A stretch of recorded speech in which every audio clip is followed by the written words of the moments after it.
Well, Lana's back in the pen, and we had a vet visit for her. She may have had low calcium, which is a problem with jerseys.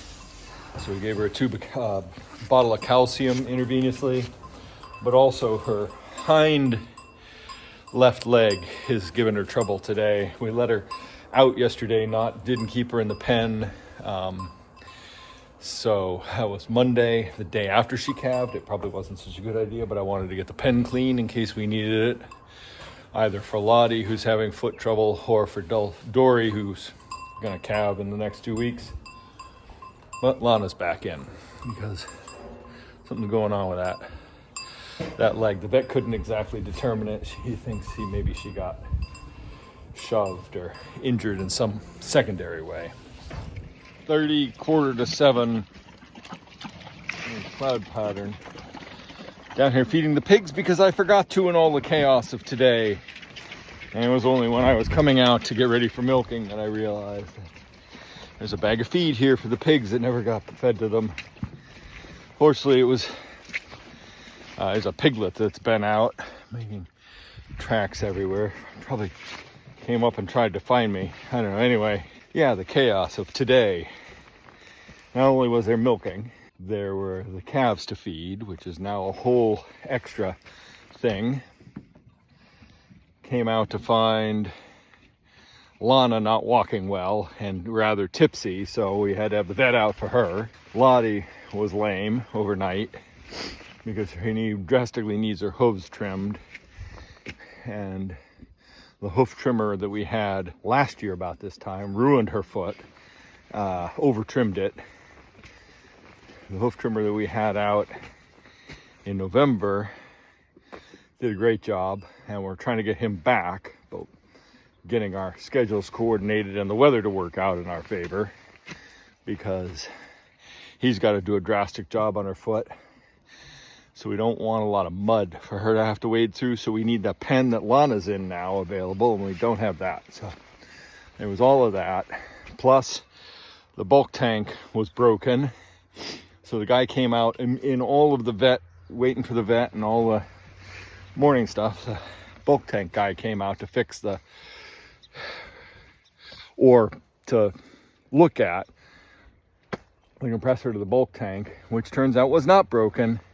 When he was here the last time, he and I both made the wrong assessment of it and thought that it was operating in a way that it wasn't operating, because it's not a modern machine, it's an older machine. So it operates differently than he knows, than I know.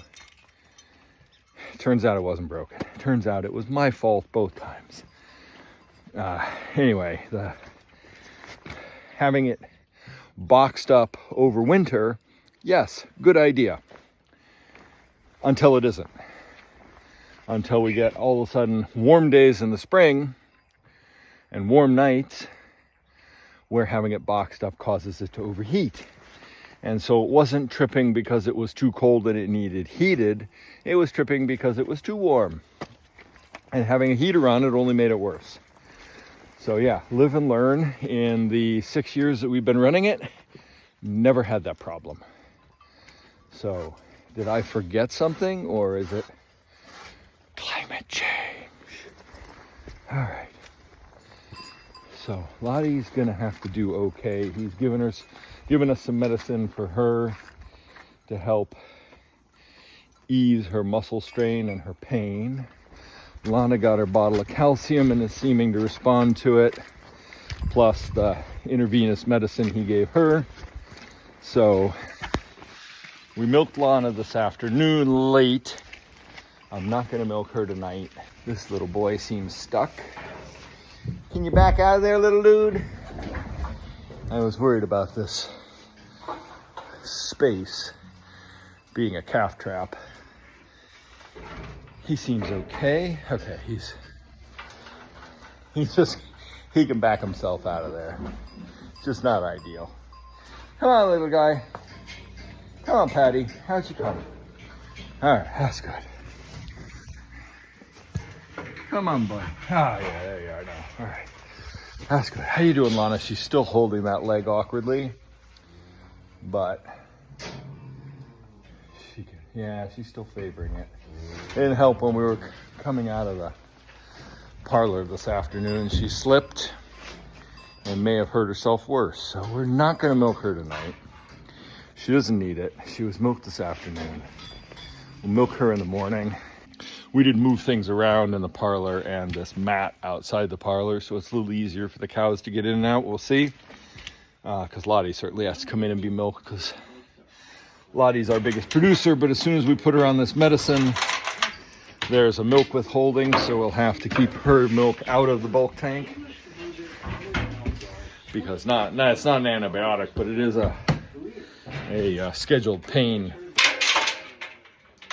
reliever, muscle relaxant. We're going to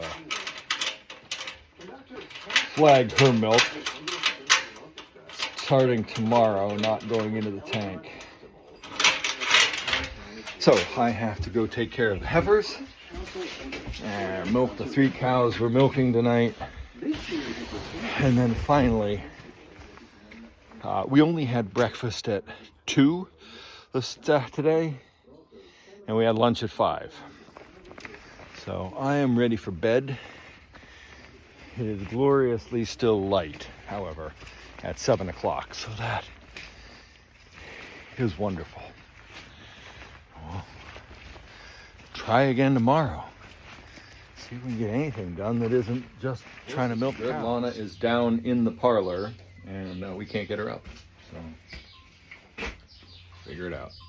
Well, we managed to get Lana out into the orchard because we had to come through the parlor. We couldn't get her back through the parlor as it's awful slippy. So we're gonna leave her out here until the weather changes, and it's gonna be sunny and warm-ish for a couple days. This gives her a little bit more room and might make her feel better. It won't be as chilly as in the barn. But she clearly is not putting weight on that leg. And she's really tippy. It also doesn't look like she ate much yesterday, so I gotta get her some water and then move on with the rest of the day. Keep an eye on her over the course of the day. She's got the heifers to keep her company, so she shouldn't be too lonely out there. Oh, it's been a fraught day. We've had the issue with Lana being down, and I just drug everything to a halt. So I've been checking on her regularly now throughout the day. She's still in the orchard. She seems to be resting okay, and I'm just about to bring her some water and more hay or silage or whatever we're calling it. Cheese to the pigs. We had some humidity issues with a couple batches of cheese, and they dried out and didn't ripen and didn't produce the right mold. So not saleable, but the pigs will enjoy it. Now, I've been to Harbor Freight to get a new trailer jack. We'll talk about that while I'm putting it on later. And I'm just cleaning the dead hay out of the hay ring. It's built up too much. And they're not eating it. I use it for bedding in the barn and for the calves. So I got the grapple on. I'm just gonna take a couple grabs of it, put it up there, and then get a bale for them.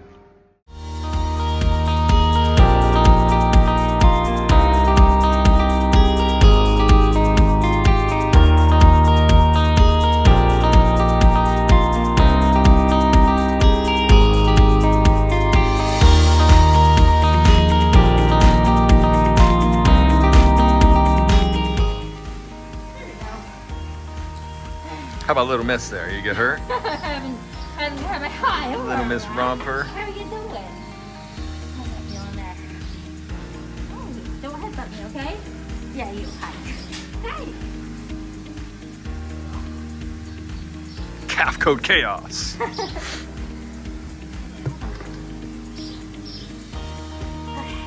There. Now your legs. Excuse me.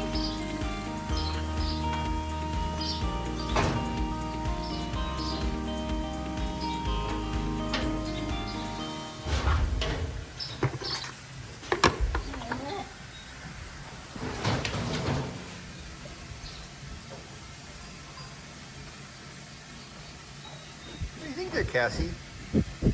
Sassy Cassie.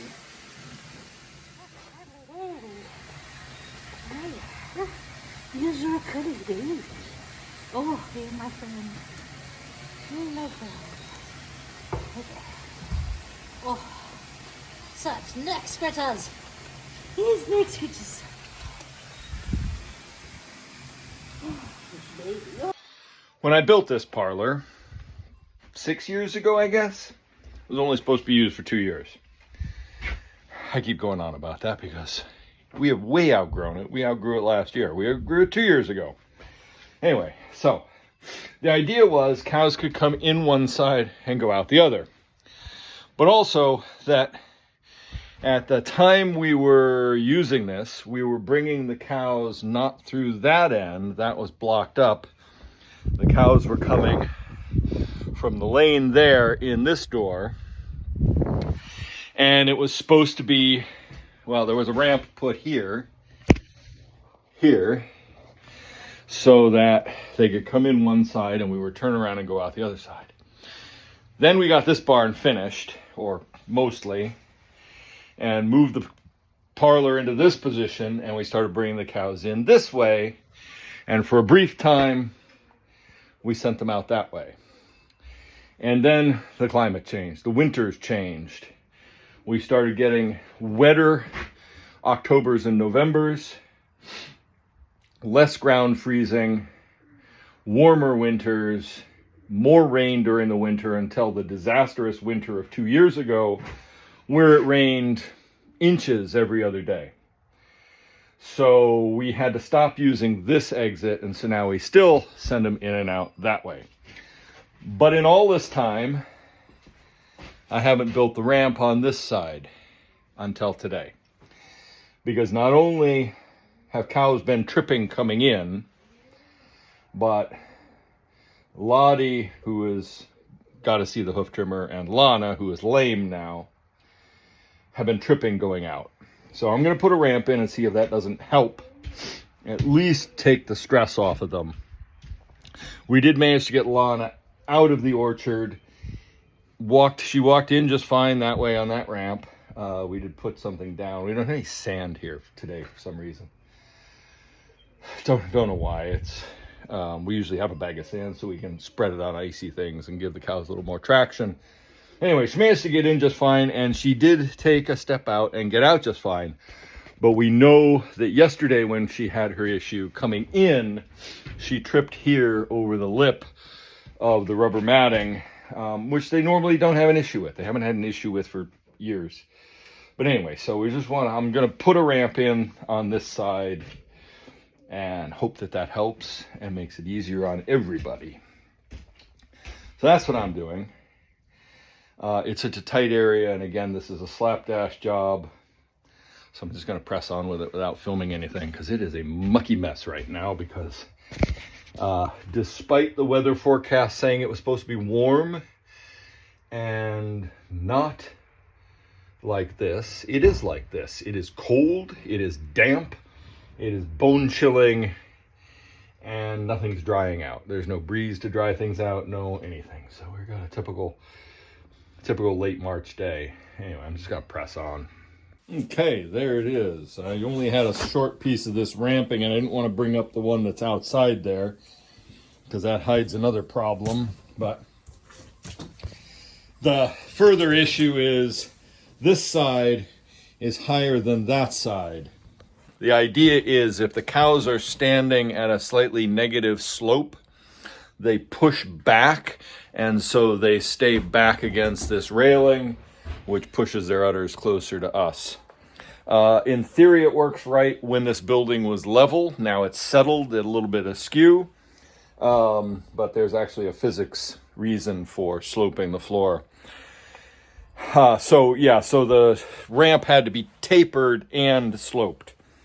So that's always been a bit of an issue. Anyway, I've got the in for now. We'll see what happens. I've screwed the mats down. I've connected this inner mat to the outer mat with some screws. I don't know if that'll last. Probably not. The space between that barn and this shed, I used to drive through to deliver bales and feed them out there before winter started getting wet. The height difference is about 2 feet between the barn floor and the lip that they have to enter here. So I've filled that with gravel, but now it's all, because the cows spend so much time standing there, it's full of shavings or wood chip and sawdust and bedded pack. Not an ideal situation by any means. By the time we had 10 cows in milk and with another 6 on the way, this was all supposed to be resolved.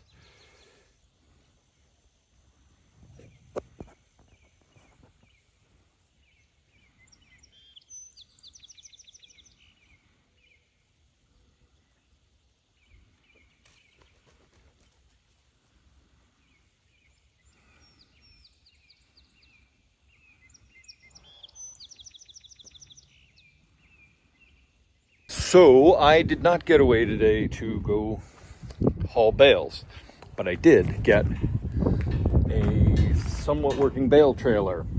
So this is the trailer I used all last summer to haul bales home because I had no option. Can't afford a trailer. What it needs to be is a deck over trailer that's 8 foot wide, so 2 4-foot bales can go on it. Don't have that as an option, can't afford it. It's what it is.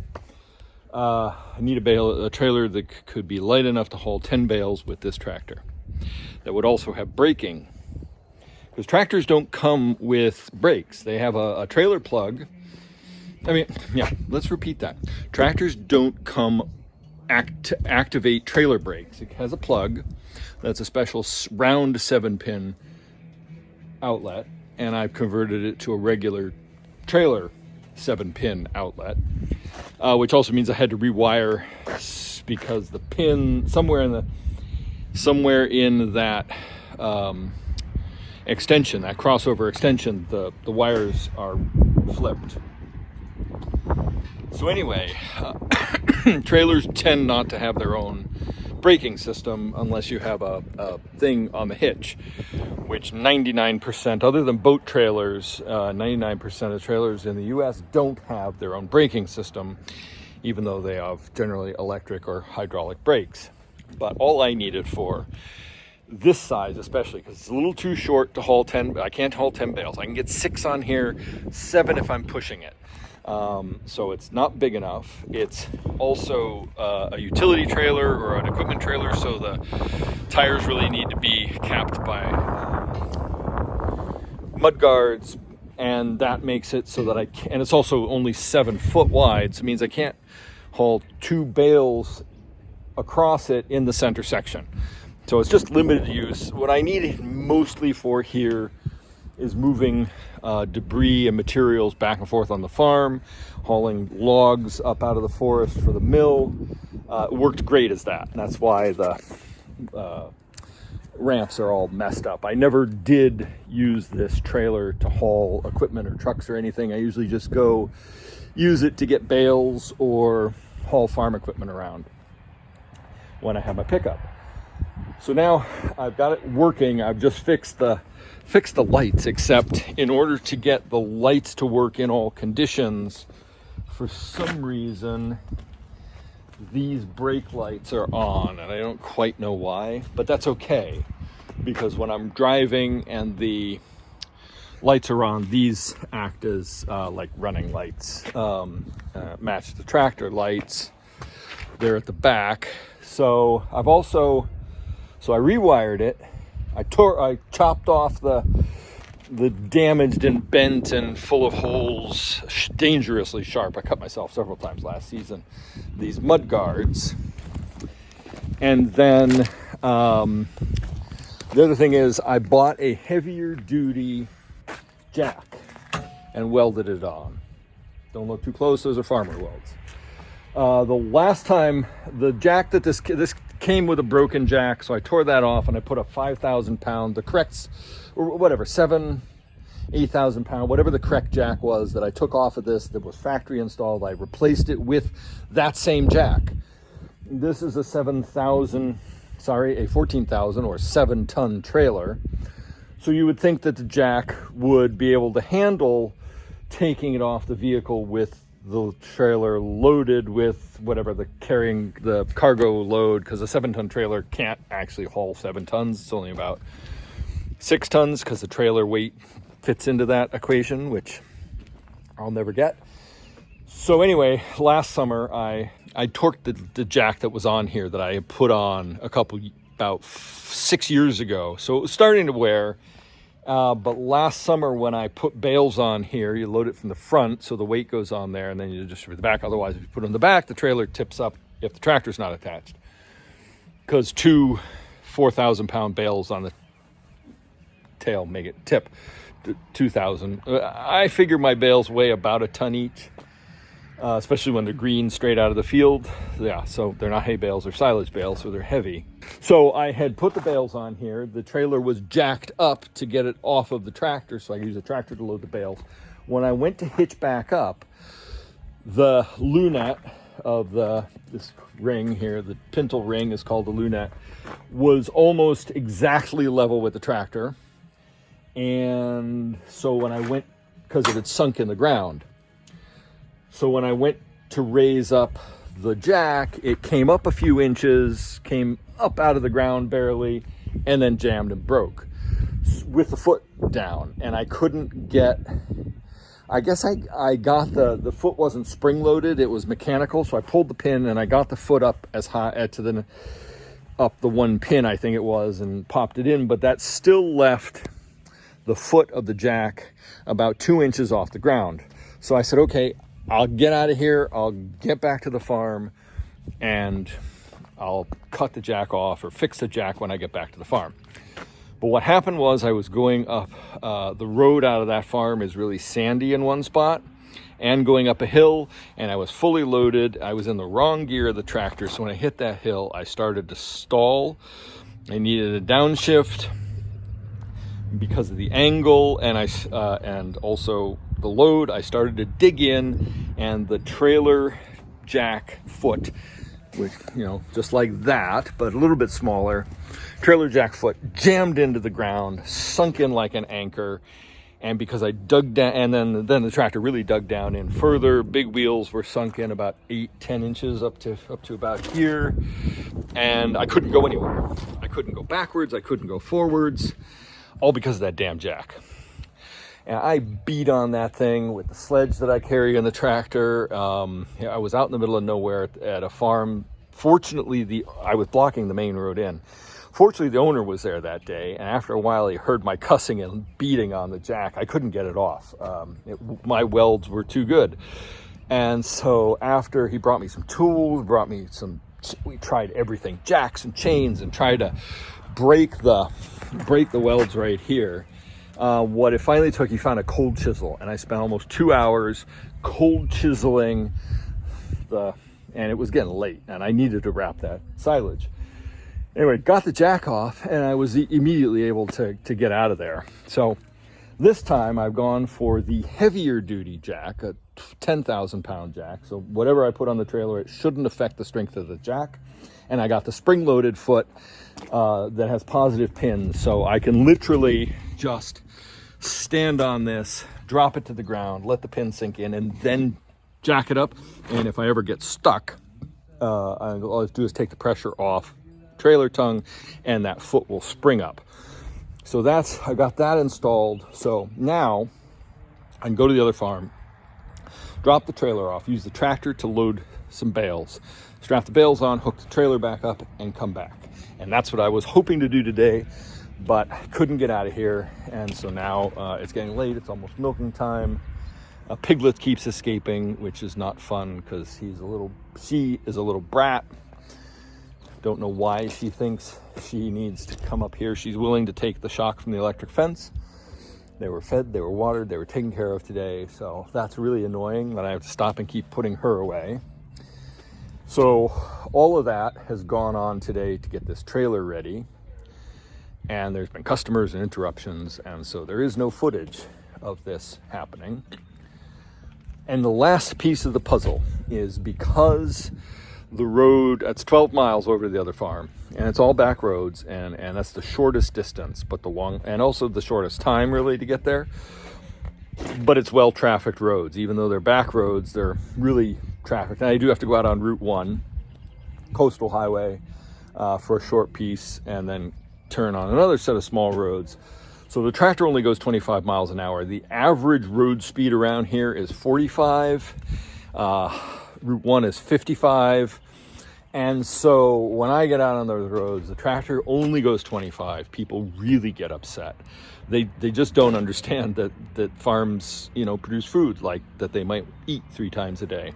And they get uptight, and I get flipped off, I get cussed at, I get honked at. People pass me on double yellow lines, around blind corners, all kinds of stupid stuff. So I decided to get a digital sign, an LED sign.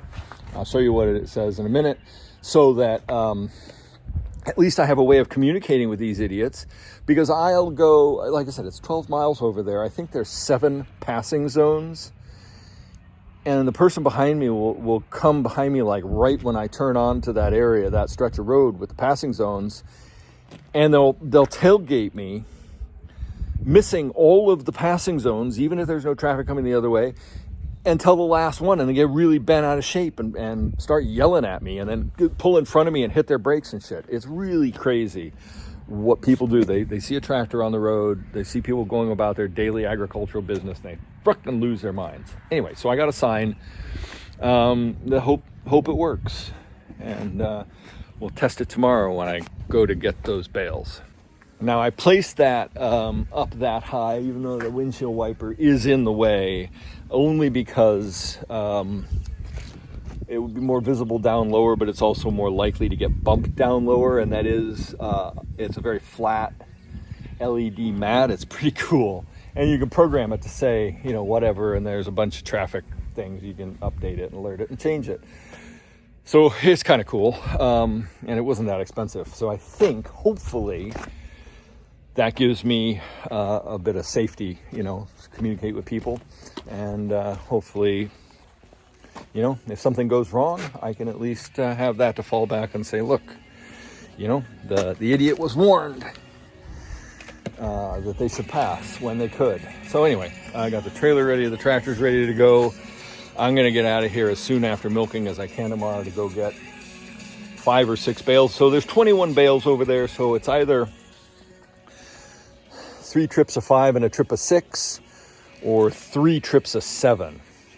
And I'm not quite sure this trailer will take 7. Oh, the other thing that took my time away today, apart from Piglet, I ended up spending about an hour fidgeting with grease guns. I went to grab the grease gun I've been using, and the handle snapped off because it's old. And I guess I must have got tweaked or something. Don't know. Anyway, it had the tip on it, the lock and lube tip that I like.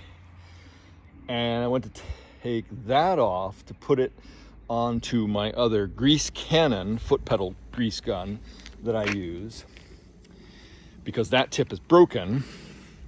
I couldn't get the tip off. I spent, like I said, an hour. I heated it up. I tried pliers. I tried vice grips. I tried just about everything. I cannot get the tip off of it. I don't know why, but it's highly frustrating because now the grease cannon is barely usable.